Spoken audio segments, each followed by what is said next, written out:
The first war ever recorded, Lagash versus Umma, long before empires ruled continents, long before Rome marched across Europe, long before medieval kingdoms fought for power, two ancient cities went to war, and they carved it into stone.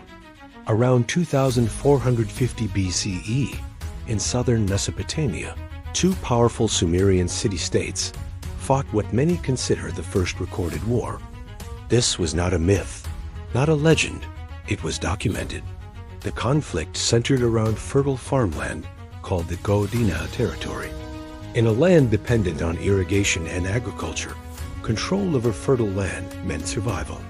The Tigris and Euphrates rivers made Mesopotamia fertile, but also unstable. Flooding patterns shifted. Canals required maintenance. Land boundaries blurred. Tensions rose between neighboring cities. Lagash claimed the land by divine decree.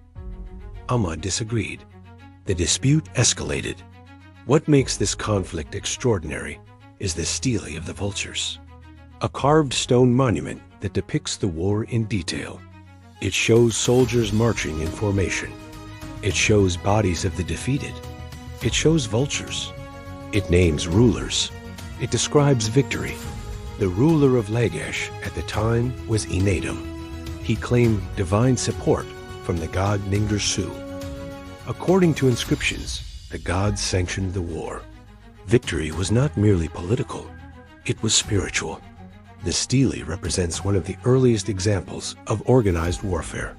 Soldiers are shown in disciplined formation, possibly one of the first recorded phalanx-style battle depictions. This was not random violence. It was structured military conflict. After defeating Umma, Lagash imposed boundaries and treaties, but the peace did not last. The two cities clashed repeatedly over generations. This conflict reveals something profound. War did not begin with massive empires.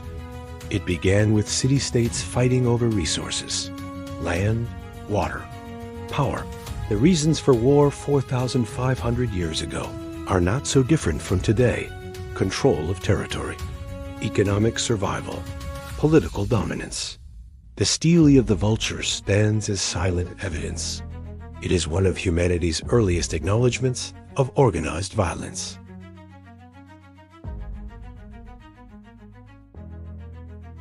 Before this, war may have existed, but here, for the first time, it was documented, named, carved, preserved. It forces us to confront an uncomfortable truth. Civilization did not eliminate conflict, it organized it. The Sumerians gave the world writing, law, and urban planning. They also gave us the first recorded war, and the pattern would repeat across centuries. From city-state to empire, from irrigation canals to global borders, war followed civilization. The oldest recorded war was not the largest, but it may have been the most important, because it shows us that from the very beginning, human society has struggled with power, and the struggle was written in stone. Did you know about this war?